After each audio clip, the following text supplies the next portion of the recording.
So now you've gotten back into Yu-Gi-Oh! Or you're trying to get into Yu-Gi-Oh! You've seen the basics about deck building, or you received a friendly reminder about how to deck build.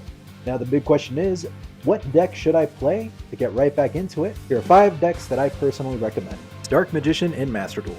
Am I a Dark Magician fanboy? Specifically for the JoJo pose artwork, yes. Yes, I am.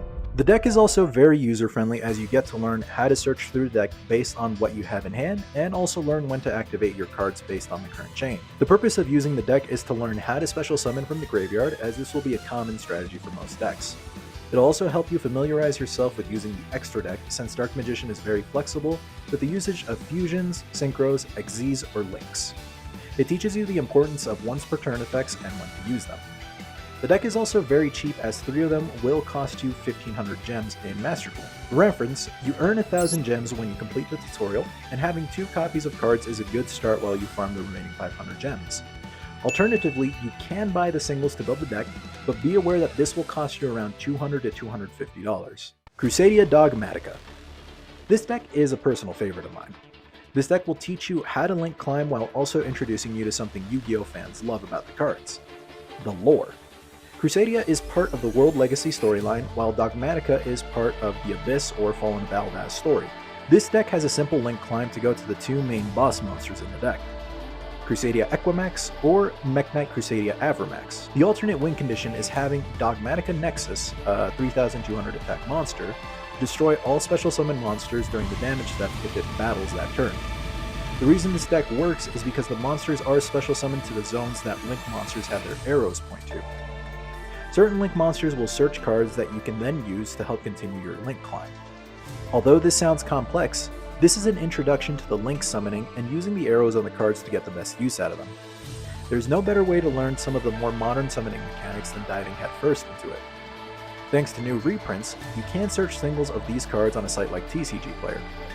The most expensive cards in the deck are going to be Ningirsu at about $7 and Infinite Impermanence at $9. If you were to remove these 2 cards, the core deck will cost you about $37.86, with you just needing to add 1 card to meet the deck requirements of 40 cards minimum. Branded Despia variants. The Branded Despia core deck will be comprised of 15 monsters, 5 spells, and 1 trap card. The deck is very flexible regarding what you want to fill it out with, and is splashable to other fusion decks. I commonly play Branded Buster Blader, Branded Gaia the Fierce Knight, and have started building a Branded Red Eyes Black Dragon deck. The deck will help you get accustomed to playing fusion-based decks, and work around getting those extra deck monsters out, without needing to rely on a polymerization each time. It offers you flexibility, and also introduces you to the concept of using monster effects as a primary way of negating your opponent's effects, or responding to them in order to interrupt their plays. The deck will also help you use your graveyard as a resource, so that you can continue to recycle necessary combo starters, or banish cards that offer protection to your monsters. The core deck shown here will cost roughly $26. If you are looking to only use the Branded Despia variant, be prepared to spend a little more. Thankfully, there has been plenty of recent reprints where the deck isn't nearly as expensive as it was a year ago. If you want to incorporate the deck with some familiar favorites like I had mentioned, look into what fusion cards would have great synergy with the deck as a start. Galaxy Eyes Photon Dragon. For those of you looking for a new Kaiba, I introduce you to Kaito.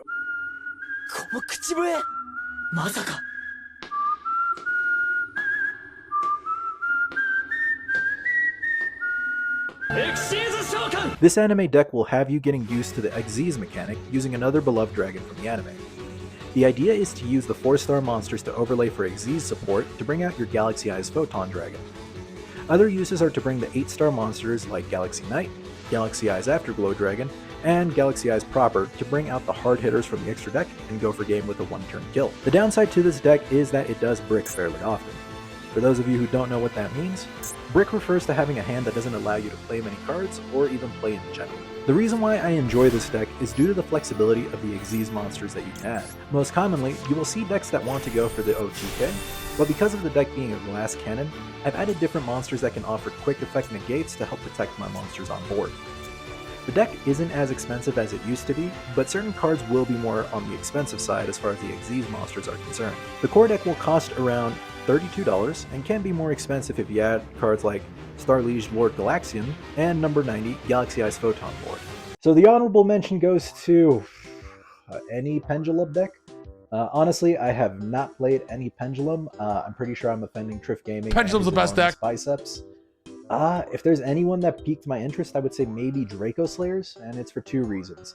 The artwork looks phenomenal, and then the other thing is it looks very budget friendly. Just taking a look at what the core set looks like, or as far as what the core archetype is, it does look like it's going to be a little under $15-20. The correct number will be shown here on screen. Unfortunately, I can't recommend a specific deck because I haven't really tried playing them yet. Any particular reason? No, it's just there was not one that piqued my interest. But if I find something I like, I'll probably make some Master Duel gameplay about it and then post it on the channel, see what you guys think. Swordsoul Tenyi. I've previously joked about Swordsoul being a cause of frustration to new players, but in all honesty, this is a great deck to help you get used to synchro summoning, as it offers so many ways to put boss monsters or synchro monsters on board. The 26 cards that we are looking at include 20 monsters, 5 spells, and 1 trap card. There are plenty of one-card combos for you to get familiarized with. With the recent reprints, the core of the deck has dropped down in price to about $50.72. Although it is pricier than the previous decks, you can budget around the 26 cards to see what fits your liking, and then see what other 14 cards you would like to use. Alternatively, you can also use the deck in Master Duel to begin getting practice with the decks, so that way you don't have to feel like you need to fork over the money in order to play with the pricier deck. Whichever is easier for you to have fun with is what I would definitely recommend. That'll do it for today, guys. Hopefully you saw something that you enjoyed, something that you want to try. The main purpose for the 5 that I recommended, plus the honorable or dishonorable mention, is to try new mechanics and see if it's something that is to your taste or something that you want to try out. Yu-Gi-Oh! Can feel like a daunting game, but if you take it step by step or try to use one of these beginner-friendly decks, hopefully you'll find something that you like and something that will motivate you to keep playing with your friends or to play online. That'll about do it for me, guys. See ya.